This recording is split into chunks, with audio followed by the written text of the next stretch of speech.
World War. Ukraine denounces that as propaganda.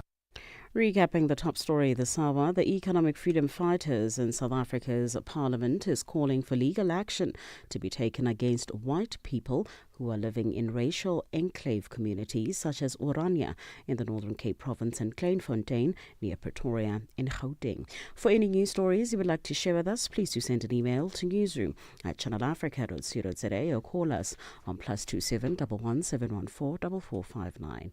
For Channel Africa News, I'm Jolani Tulongwebe. SABC News. The African Perspective. And with the sports headlines, I'm Figile Lingwati. The Ryder Cup is a major golf tournament that generates significant revenue, primarily through sponsorships. Akani Simbine exploits on track has not been an easy ride when it comes to funds and sponsorship. I'll be back with these and other business stories at the bottom of the hour.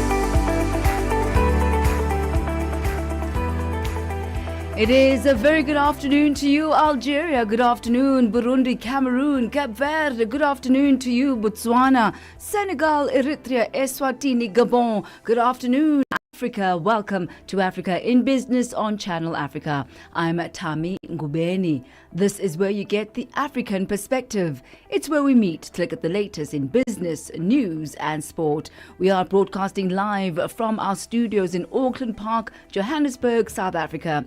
You can catch us on DSTV Audio Bouquet Channel 802, on OpenView on Channel 628, and you can also live stream us on www.channelafrica.co.za. We're also available on the SABC Plus app, available on the Google and Apple Play stores. If you are on YouTube, you can also live stream us on YouTube. That's where you get to use more of your senses. You get to not only hear us, but see us too. You'll find us there at Channel Africa 1. Welcome to it. It's gone exactly 9 minutes after 4 p.m.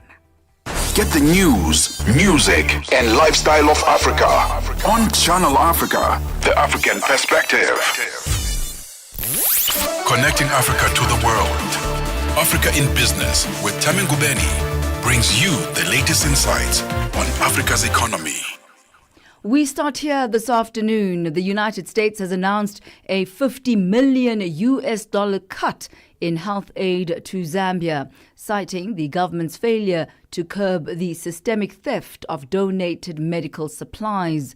U.S. Ambassador Michael Gonzalez said the decision, though difficult, comes after a year-long investigation revealed that there was widespread diversion of life-saving drugs intended for public distribution, with over 2,000 pharmacies found selling stolen products. While Zambia's health minister acknowledged the issue and outlined new tracking measures, the United States says not enough has been done to hold those responsible accountable. For more analysis on this, we are joined on the line by Dr. Houston Kasongo Chiputa, political and socio-economic analyst in Zambia. Doctor, a very good afternoon to you, and thank you very much for your time today. So, could you give us a bit of background as to why this investigation was initiated in the first place? Did the United States have reason for concern? Welcome. Well, any government that helps, or in fact, even as human beings, when you help someone for a just cause, you expect them to use the resources you have given them for the intended purpose. And in this regard, when the US government helps any government for that matter in the world, they expect them to account for those resources that they have given them. And so the same applies to our situation in Zambia. However, the 50 million aid cut to the health sector in my view, perhaps, I wish they would have said it's part of the broad-based American squeeze, American desire to cut aid. I don't want to sound political, but for me as an economic historian, I'm looking at it from that point of view. I would have loved the US government to come out and say this is part of the major measures they are taking as a government to squeeze, to cut aid to various countries, and Zambia is one of them. However, the argument that they have stopped funding the healthcare system in Zambia to the tune of 50 million, I think that is the decision of the American government. And the argument that there is pilferage of Medicare throughout the country, I think that is not hidden. That is well known even in Zambia. The Republican president in Zambia has spoken about it. Some people have been sent away from certain institutions to pave way for investigations. But perhaps the American government may have wanted a wholesale dismissal of individuals and people and things like that. Perhaps that way they could have been placated. Perhaps let's look for a moment, Doctor, at how significant this is for Zambia's public health sector. How is this going to impact the country's health sector? Well, it's the squeeze is very significant, and it will impact the health sector in a very negative manner, because when people plan, when people budget, they expect that 50 million would come from that, and it will cover the following things. And when it is withdrawn midstream, we are going into the middle of the year, and then it is withdrawn. It will create such a gap that the Zambian government may have to look everywhere besides the looking everywhere they are doing for all the other cuts that have been done, because this is not the only cut. There are various other cuts through USAID and other institutions that have been made. So yes, the cut is very significant. It will impact our healthcare system in a very negative fashion. And I wish negotiations continued rather than cutting it abruptly. I wonder, I think when we speak from a humanitarian perspective, one can understand the sentiment of wanting perhaps a less stringent approach. But as you also began with in our conversation today, as a donor, you want accountability for the funds that you are dispersing to your beneficiaries. And this is something that has been known in Zambia. This did not come as a surprise, that the fact that the funds were being siphoned, that there was widespread corruption. But I wonder, given your background in research as well as analysis, what type of information or insights do you have that support or maybe even contest the claims of widespread medical theft and mismanagement of donor-funded supplies in Zambia? Well, the information is credible in the sense that, you see, these drugs are always labeled, even those that are bought by the government and distributed by the Ministry of Health. Whether they are drugs, is furniture, computers, linen, everything, they are labeled Ministry of Health. If they are donor drugs or donor equipment, they are also labeled as donated by such and such. So wherever they find themselves, they are very easy to identify. They are very easy to find. And that is why perhaps the US government is talking about 2,000 pharmacies. So that could be true. What the problem is this is not a one-year problem. It is something that has been going on for a number of years. Various reforms have been done. Various boards in the past were dissolved, and the new ones established, new institutions, new organizations in the Ministry of Health established. The problem continues. What is different, perhaps, is what is the new approach in confronting public theft of medicines and Medicare facilities. I think that is what perhaps the American government could have looked at and said, can we help you strengthen the following areas so that you gag all these gaps that are glaring, and then you move forward and be able to provide, because there's no government that would want its donated or even its own resources to be pilfered by individuals. But it is not something that has been hidden. It is something that is known.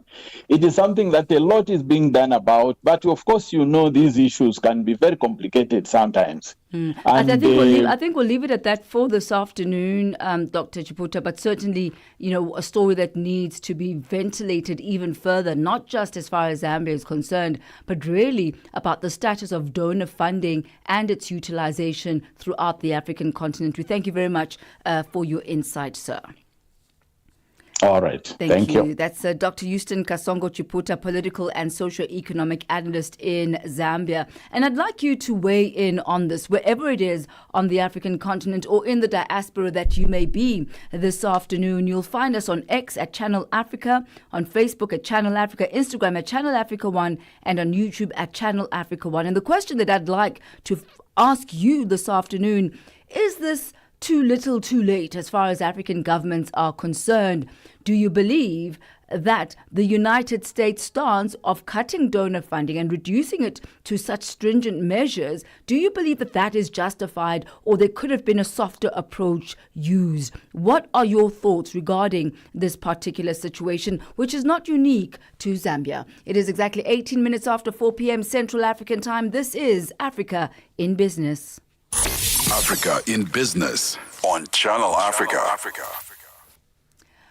We turn our focus now to the Department of the Presidency for Planning, Monitoring and Evaluation in South Africa. Ms. Marupini Ramakgopa recently led a high-level delegation from the Department of Planning, Monitoring and Evaluation in a strategic workshop with the Standard Bank Group. Now, the engagement focused on strengthening collaboration between government and the private sector with the goal of enhancing state capacity in planning, monitoring and evaluation. Minister in the Presidency for Planning, Monitoring and Evaluation, Ms. Marupini Ramakgopa, joins us on the line now. A very good afternoon to you and welcome to Africa in Business. Good afternoon, Thami, and to the listeners, and thank you for having me. Thank you, Minister. Could you elaborate on some of the key outcomes of your recent workshop with Standard Bank and how this collaboration will directly contribute to strengthening state capacity? This has been a very deliberate initiative from government to ensure that there are more public-private partnerships. Thank you very much. First of all, the MTDP aims to actually have a 5-year program and also ensure that every year the economy or the GDP actually grows by 3%.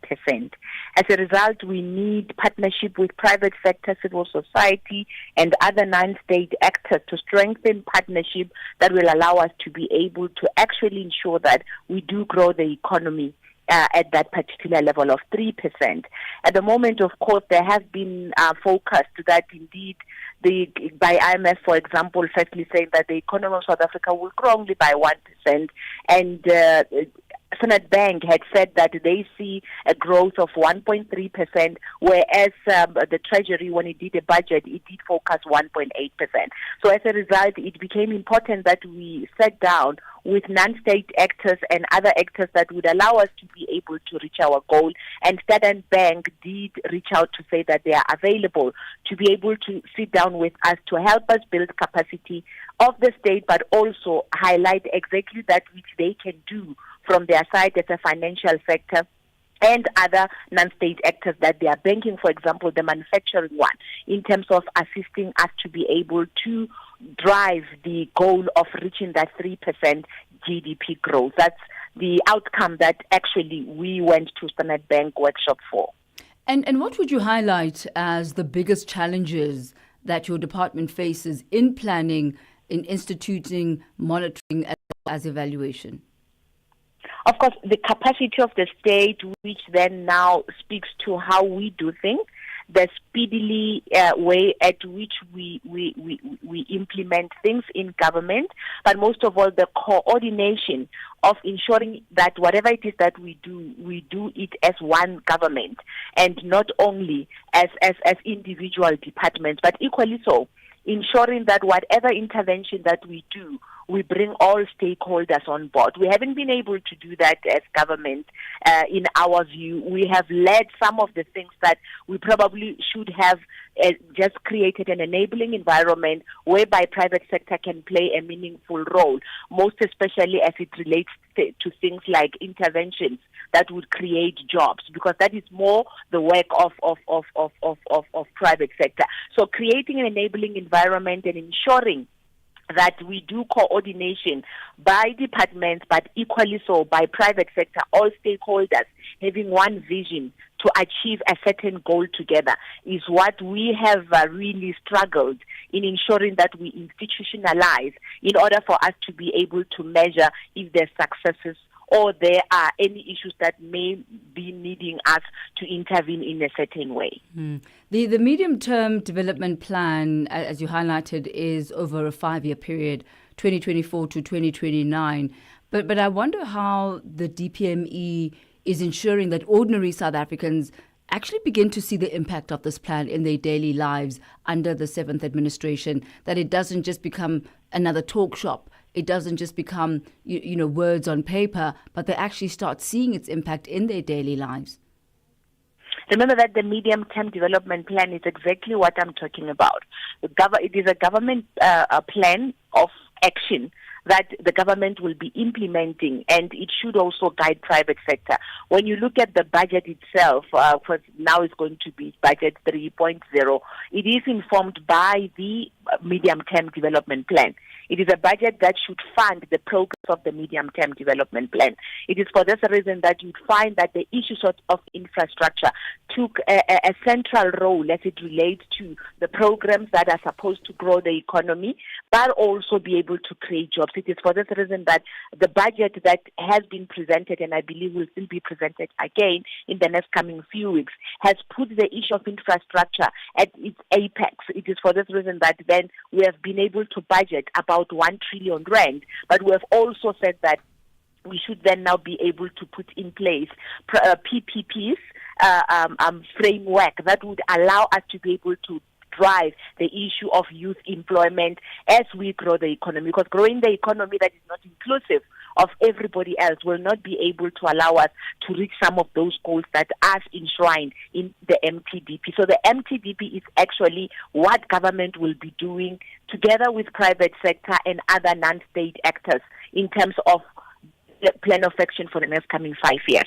So it can be a plan of action. It can be a what you call a talk shop. It is actually the plan that is going to be measurable, meaning that if we are going to be saying that we've got an annual performance plan of any department, it should derive its mandate and existence from the MTDP itself. Therefore, if we are going to then now be able to evaluate if there is success in any department, including the performance of ministers, it will be based on their implementation of the MTDP for every annual plan that they will be putting in place until the end of this administration in 2029. Minister Ramakgopa, we thank you very much for highlighting the interaction and the working together between business and government to ensure congruent development over a 5-year period. We thank you very much for your time. Thank you. Thank you. That's Ms. Ngubeni Ramakgopa. She is Minister in the Presidency for Planning, Monitoring and Evaluation. We thank you for making the time. Africa in Business. Africa in Business delivers key insights and real-time updates on Africa's growing markets with Thami Ngubeni. The African Perspective on Channel Africa. Channel Africa. It has gone exactly 25 minutes after 4 p.m. Central African time as we turn our attention now to Mali. The country owes more than $94 million to Sogam, the entity that manages the Manantali Dam and Power Plant. SOGM's Director General Mohamed Mahmoud Sid Elemin says the debt has become, I quote, a question of life and death for its ability to continue operating.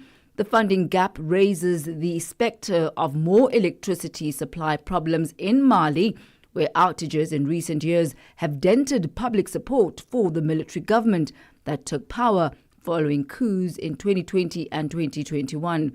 For more on this, we're joined by Dr. Zumara Diarra, a political and economic analyst from the University of Bamako. A very good afternoon to you, Doctor. Thank you for your time this afternoon. Good afternoon. Thank you for having me. Could you give us an idea and understanding to put everything into context for us about the Manantali Dam and power plant, its capacity, as well as its location? Manantali dam is a multi-purpose dam on the Bafing River in Mali. The dam was planned in the 1972 and complete in the 1988, but only began producing power in the 2001. The hydropower plant has an installed capacity of 200 megawatts.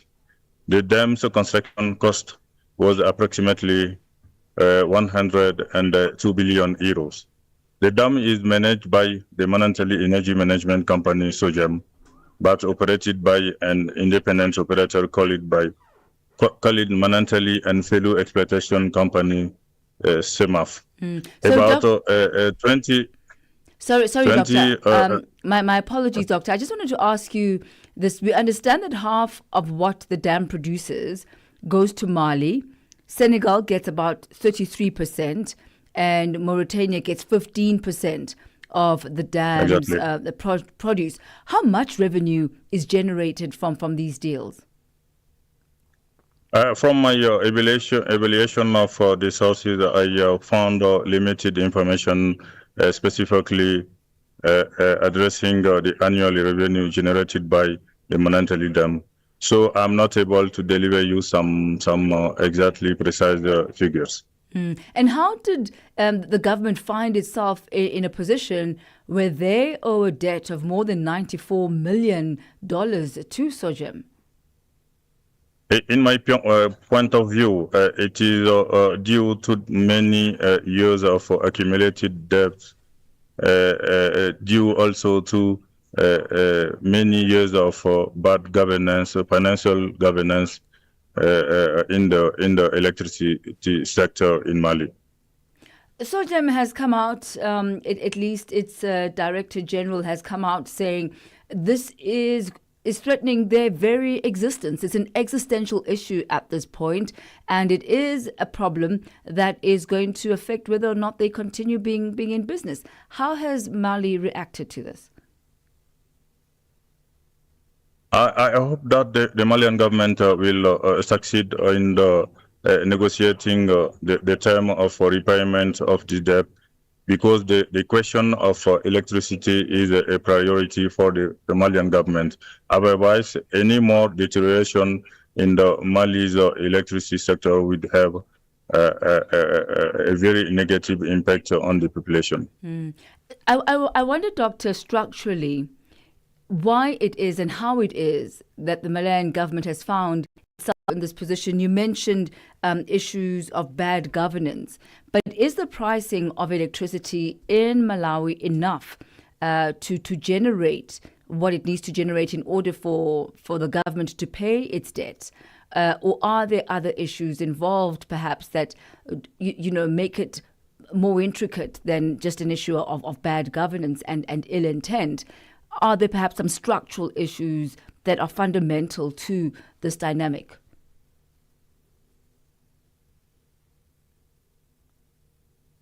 Are you with us, Dr. Diarra? Dr. Diarra? All right, looks like we've lost our connection with Dr. Diarra, unfortunately. But that is where we will leave our conversation. There has been failure by the government to pay over the debt. And it would have been interesting, and I wanted to ask Dr. Diarra this. How is this going to impact the power generation and availability of power in Mali in the interim? What is SOGAM going to do? Are they going to, withdraw their provision of power until the debt has been settled? Or will there be a plan put in place for the repayment of this debt that will then not impact the availability of power in Mali? Unfortunately, Dr. Zumara Diarra, our producers, are trying frantically on the other side to try and get hold of him. But alas, it is not to be. We shall continue focusing on this situation to get you the answers that you need. It's gone exactly 4:31 Central African time. Let's head over now to the market desk where Thabiso Lehoko is standing by with the latest market indicators, and he will be followed by Figile Ngubeni, who gives you the latest from the world of sport and business. Business news on Channel Africa. The African perspective. Thanks, Thami, and good afternoon. The dollar in South Africa will cost you 18 Rand 20. Botswana, 13 Pula 46, Namibia 18 Namibian dollars 20, and in Zambia it's at 26 kwacha 75 to the dollar. In Kenya, the dollar is trading at 128 shilling 345. Ethiopia, 133 birr 658. Uganda, 3,000 shilling 639, and in Tanzania, the dollar will cost you 2,000 shilling 697. $1 in Nigeria is trading at 1,000 naira 608. In Egypt, 50 Egyptian pound 598. Tunisia, a 2 dinar 984, and in Algeria it's at 131 dinar 99. The Moroccan dirham, the dollar there, is trading at 9088 to the US dollar. In Angola, the dollar is trading at 912 kwanza, while the Congolese franc is at 2,855 to the US dollar. A look at commodities markets now. Gold is trading at $3,330 and platinum at $981 per ounce. Brent crude oil is at $64.14 a barrel. For Channel Africa Business in Johannesburg, I'm Thabiso Lehoko with your financial indicators.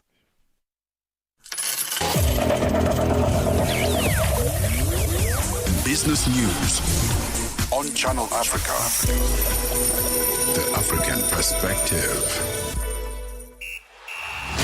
Sports on Channel Africa. The African perspective. In our business of sports, South Africa's sprint star Thami Ngubeni has been able to leave a mark in track and field in the last 10 years or so. But that has not been an easy ride when it comes to funds and sponsorships. But Ngubeni opened up about how financial stress athletes face every now and then. He says, you just don't know how you are going to travel and who will cover your traveling costs for you and your team. And he needs nothing less than $16,000 to prepare for a major championship. In 2025, Ngubeni's net worth is between currently $1 million and $5 million US dollars. That's not too much money for an elite athlete, but it's not bad for a guy who started at a community college. His wealth is a cocktail of many things, but it can be primarily attributed to his successful sprinting career, which led to many sponsors and brand endorsement. As of now, Ngubeni, who recently broke up with Adidas, is associated with a premium watch brand, Richard Mille, Biogene South Africa, among others. Thami Ngubeni's sponsorships aren't just about cash flow, they are a vibe check on the team visa as well at the Paris 2024 Olympics, slotting him alongside legends like Simone Biles and Kylian Mbappe. Now, rugby news. The British and the Irish Lions have implemented a profit-sharing agreement for the 2025 tour, meaning players will receive a record fee of around $130,000 for their participation. This agreement is a result of commercial partnership between the Lions and Rugby Australia, with various sponsorships securing the tour. Additionally, a separate $3 million fund is allocated to support the development of players and coaches in home nations, ensuring the first British and Irish Lions women's team is not dominated by one nation. A record fee of approximately $130,000 will be paid to each player selected for the 2025 tour. And 5 disadvantaged and underprivileged athletes will get funding from the Women in Sports Trust in a bid to accelerate transformation in aquatic sports. The athletes participate in 3 disciplines, including swimming, water polo, and diving. Aquatic sports has been one source of medal for country in the previous Olympic Games. Last year at Paris Olympics in France, aquatics contributed 2 of the 6 medals accumulated, with athletics also providing 2 medals. South Africa only had 1 aquatic athlete of color in the past, Michael Hooley. The Women's Sports Trust wants to change that with funding black athletes and swimming. South Africa's President Alan Fritz is excited about the prospect. Fritz says the trust has come to their aid in a big way. They don't have corporate sponsor. They have chosen 5 athletes of color to support. The doctor, who is the chair, has said would like to support drive to ensure transformation takes place and swimming standout federation in podium performances, with athletes funded accordingly. Let's end with the golf news. It is the Ryder Cup, in a major golf tournament that generates significant revenue primarily through sponsorship, ticketing, and media rights. Ireland's preparation for the 2027 Ryder Cup at Adare Myrna has already seen $29 million in spending, with a total commitment of $65 million from the Irish state.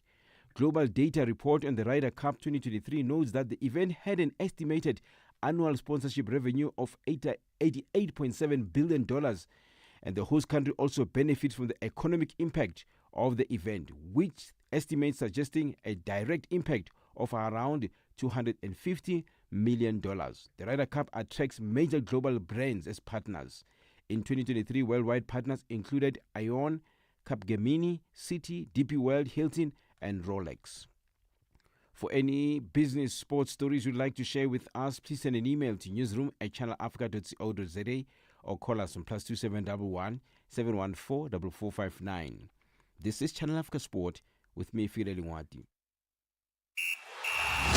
Sports on Channel Africa. The African perspective. Vue d'Afrique avec Joël Mouteba. Sadio, quelles sont les motivations derrière la décision du général Mamadi Doumbouya d'accorder la grâce présidentielle à Moussa Dadis Camara? Alors, officiellement ici, c'est pour des raisons de santé, et puis le décret aussi a ajouté que c'est dans un élan de réconciliation nationale et c'est un cas social. Mais au-delà de ça, les analystes ils voient sous un angle politique. Les moins critiques estiment que c'est pour peut-être faciliter un petit peu la réconciliation que pourrait tenter aujourd'hui le CNSD. Vue d'Afrique. Du lundi au vendredi de 15h à 16h, temps universel.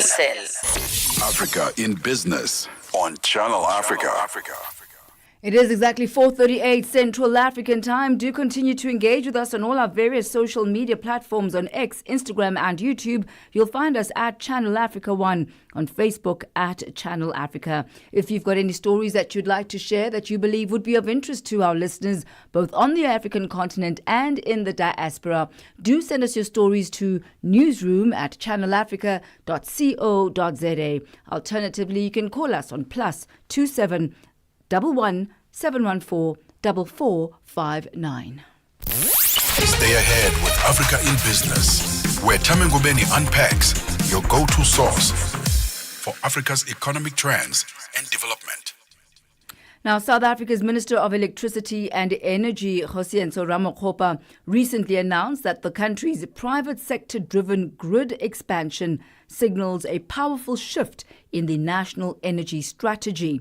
Experts say this is more than a policy update, as it marks the beginning of an important new chapter defined by public-private collaboration, innovation, and the urgent need for scalable, inclusive energy solutions. They say it calls for bold, inclusive thinking, deep local expertise, and a shared commitment to a future where reliable energy is a right and not a privilege. Joining us this afternoon is Thabi Thabi, CEO of Granville Energy, to share some insights on the current energy transition as well as the potential of a private sector innovation. Good to have you with us on Africa in Business. Welcome, CEO. Thanks, Thami. Glad to be with you and the audience. Thank you, sir. So first and foremost, what do you make of the announcement by the Minister of the private sector-driven grid expansion? I mean, this is actually a very good and positive announcement in the right direction. And I think it is in line with the World Bank and African Development Bank's recent announcement in Dar es Salaam to announce Mission 300, which basically indicates World Bank's position and the African Development Bank to support the electrification of 300 million homes across the continent. And that will be done in line with the private sector. And how should the country go about building an effective public-private partnership specifically for energy expansion? We do know that this really has been a focus, ensuring that business and government work collectively, for development. Well, when we look at the electricity value chain, there are two sides to it. One is government regulation. That is where government has a role to play, but also private sector would lead from an innovation perspective and guide government to come up with the right policy framework to support innovation. That's the one aspect. The second aspect is obviously infrastructure funding and innovation, which is basically the part of electricity that comes into contact with the daily consumers, you and I and every other person out on the continent, and specifically in South Africa. So on the infrastructure side, the government can raise money to build a transmission network. However, liberalizing the sector would allow private sector players to fund and develop part of the network. For instance, if we look at the grid in the distribution network side in the cities and urban areas, private sector can play a role to reduce that burden on the states by making investment, obviously over a long-term period, through either concession or some kind of public-private partnership. Deliver the service to the consumer, bill for it, and the government can also invest on the side of the transmission network to ensure that we have larger transmission capacity to evacuate electricity that could be generated in different parts of the country and reduce the cost of electricity to consumers. When structuring these partnerships and structuring these deals between government and the private sector, what ought one to look out for to ensure that ultimately the interests of the public are taken care of and that it doesn't end up being a private sector, heavily driven, initiative where citizens lose out, but big business wins in the long run? Absolutely. I mean, this is a very important point, Thami. And I think what is important here is for government, through its policy framework, to set its objectives and targets. For instance, job creation, technology and skills transfer to ensure that as a country, South Africa or Africa as a continent, we have the right skills within our people to keep enhancing and developing the infrastructure. And also for government to set its expectation when it comes to the cost of electricity. In technical speak, we call it levelized cost of electricity. So if we generate more renewable energy with power plants to supply electricity to the country, then there should be an expectation that the cost of electricity should be in line with the cost of infrastructure. If we allow that to be in the hands of one side of the equation, so private sector, then private sector can determine the price. Obviously, that is where regulator comes into the picture. In the case of South Africa, we have NESA. NESA will set the price. The same way NESA sets the price of electricity for Eskom, NESA will also be able to set the price of electricity that the private sector will sell either to the distribution company, transmission company, or to the final consumer. And what needs to be done to ensure that grid expansion does indeed support equitable energy access? And you'll know in South Africa, and I think in many parts of Africa, there are still a large number of rural communities that remain without sustainable supply. I mean, this is a very important question. I spent the past 3 weeks traveling across the continent, looking at the same kind of communities you just indicated, communities that are underserved or not served at all. And in South Africa, for instance, for Granville Energy, we piloted a program in Orange Farm, the south of Johannesburg, where we look at developing mini and microgrids for the community to support electricity provision and access to affordable electricity. This is one way the government can work with private sector. For instance, some municipalities cannot afford to expand the grid, or wherever they have grid access, they still cannot afford to pay ESCOM, or in the case of other African countries, the generation or transmission companies. This is where the private sector can play a major role and come in, invest in certain concessional areas where the government or regulators can give concession to private sector players like Grandy Energy or any other company in that country to generate, distribute, and sell electricity directly to the consumers. Under the World Bank and African Development Bank program and ESNA program, there is support for mini-grid development, and there is funding coming up for mini-grid development. And we have an association called AMDAP, Association for Microgrid Developers in Africa, who is lobbying and also supporting government across the continent to support small-scale mini-grid developers who would act as electricity service providers. These companies will help take access to communities that are underserved or not served. And what role do local enterprises play in this entire energy future that South Africa is looking at? Is this only the playground for the big players, the big boys? No, absolutely not. There is opportunity, or many opportunities actually across the value chain for small players. And I'll use the case of South Africa. We've developed a framework for companies, small companies in the township or Stockwell, to participate as investors, or for small companies to approach the government or municipalities to build small-scale electricity providers, which we call microgrids. It's not only for large companies. And in actual fact, this is a case in a space where small micro enterprises can do really well. If you take the township, you take Soweto, for instance. In Soweto, you can split Soweto into all the different suburbs in Soweto. Each suburb can be covered by a specific SMM with a focus in that community. If you grew up in Kaplahong, you know Kaplahong quite well. Everybody knows you. You can design and develop a mini-grid for your neighborhood to cover about 1,000 homes, 10,000 homes, and deliver electricity to them on a prepaid model, and you become the service provider. So it is an opportunity for small, medium-sized enterprises to also participate in solving the energy crisis. Well, thank you so much for putting all of that into perspective for us. Certainly, the future, we hope, is looking bright. We thank you for your time, Thami. You're welcome. Thank you. Thank you. He is the CEO there of Granville Energy, talking to us and sharing some insights on the current energy transition and the potential of private sector innovation. It is exactly 4:48 Central African Time. From markets to innovation. From markets to innovation. Africa in Business with Thami Ngubeni covers it all. With Africa's future in focus. Channel Africa, the African perspective.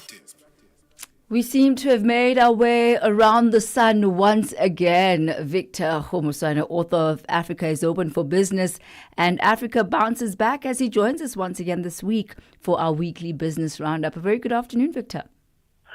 Good afternoon, Thami. I am still getting used to the new slot. It feels awkward, I'm not going to lie. We'll Friday evening. Yeah, I'm one of that stodgy guy who goes to a party in a suit and tries to lecture people on African business. Oh, well, look, let's do the best we can.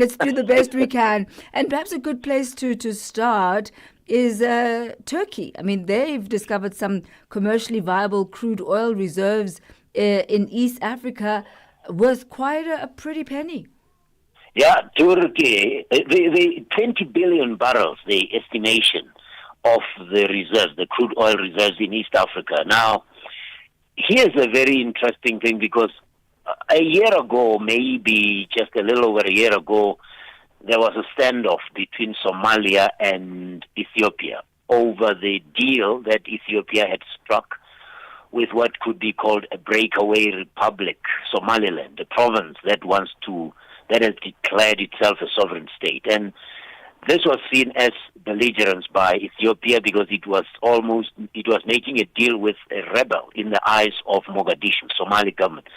And not so long ago, the Prime Minister of Turkey, called the two countries together and mediated a peace settlement. And we were thinking, what's in it for Turkey? And there you have it. It was the oil, because out of this they were able to strike a deal with the Somali government to explore and drill for this crude oil. And today you just look at the geopolitical tensions that are there in the world and the disruptions to supply chains of, among other things, energy, gas, crude oil. This is a real coup for the government of Turkey. And moving on to just the incredible cost of borrowing and unorthodox financing. I mean, if we look at the situation between JP Morgan and Angola, it leaves a lot to be desired.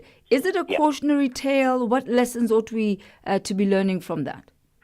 No, it is a cautionary tale in the sense that, we've been talking about this, you and I, and I'm sure you do this in your other media shows, that Africa is just getting too indebted. The problem of over-indebtedness and owing external dollars to creditors is that you end up losing your assets. And Angola, which is an oil-rich country, a diamond-rich country, which is under reconstruction under the administration of João Lourenço, is now having to. I mean, imagine you owe $1 billion, and JP Morgan now decides, because these are what they call off-screen deals or unorthodox financing, because now you're going to private enterprises to borrow money instead of the World Bank or the IMF, because you are overextended there.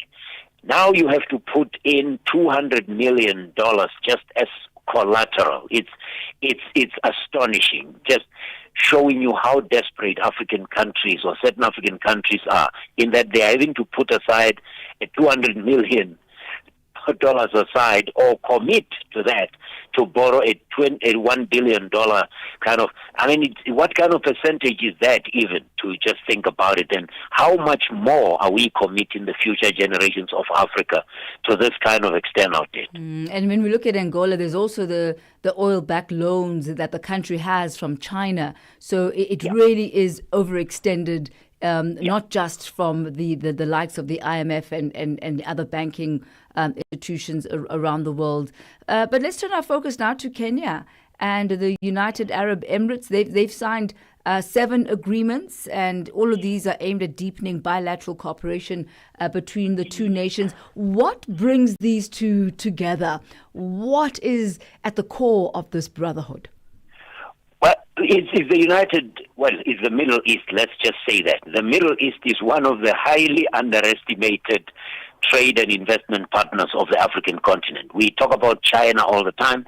We talk about even Russia and Brazil and India, the US, Europe, but we overlook just the volume of business that's being done between the Middle Eastern countries like Abu Dhabi, UAE, and it's about collaboration or cooperation between the two countries in military affairs, in economic development, in energy, in transport, in establishment of a joint business council, railway development. So another just indication that the multilateralism that we keep talking about, Thami, means exactly this. You can go to the US and do a deal, and go to Russia and do a deal.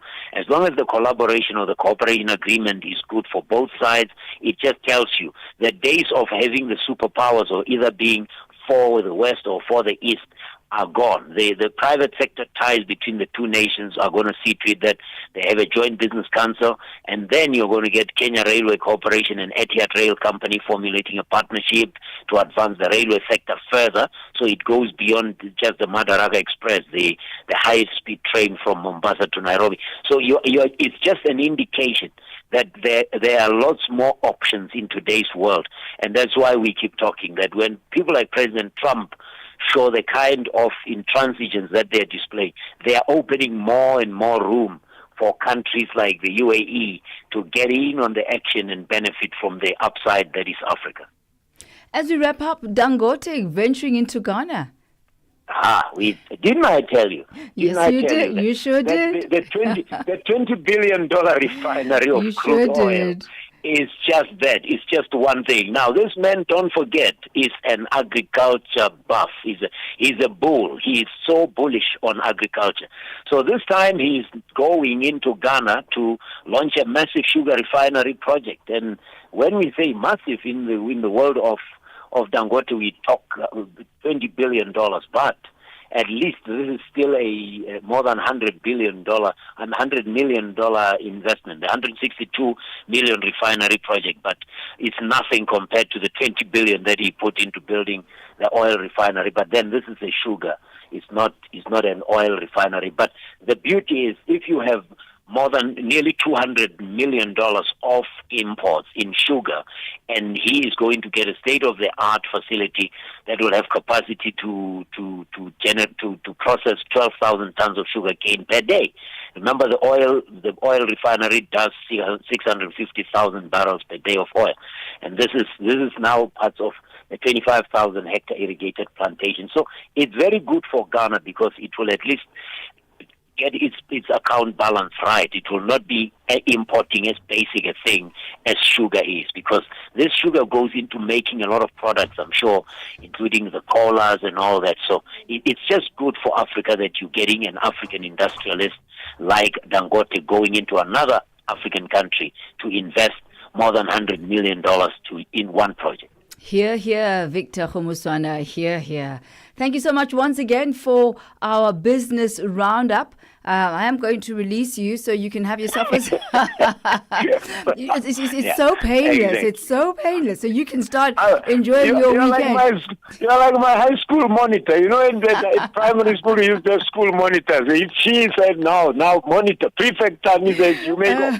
You're free to go now. Now you're free to go. Assignment done. Now you can enjoy your weekend. Victor Khomuswana, always a pleasure. Thank you so much for keeping us updated on the latest in the world of business from the African continent.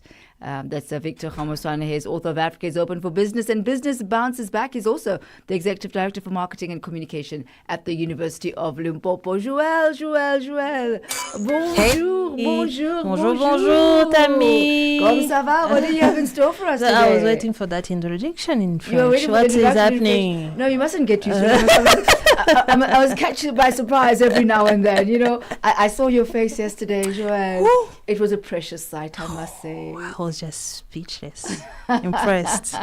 Bonjour à tous les auditeurs de Channel Africa et particulièrement de Vue d'Afrique. Nous parlerons de la RDC où l'opposition exige l'ouverture d'une enquête sur les révélations de l'ancien ministre des Finances.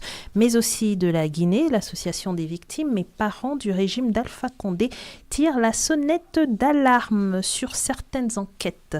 Et au Gabon, des réformes initiées par le pouvoir, dont la réduction drastique du nombre de partis politiques. Les détails, c'est tout à l'heure dans la grande actualité de Vue d'Afrique. Merci de rester connecté. Merci, Thami.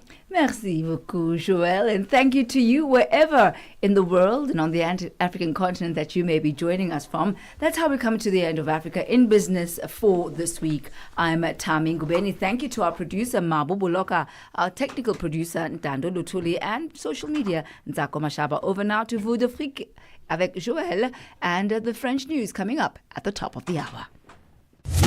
Parlez-vous couramment le français? Êtes-vous passionné par la radio? Et vos 3 minutes démo en MP3 à @channelafrica.co.za pour avoir une chance de rejoindre la famille Channel Africa.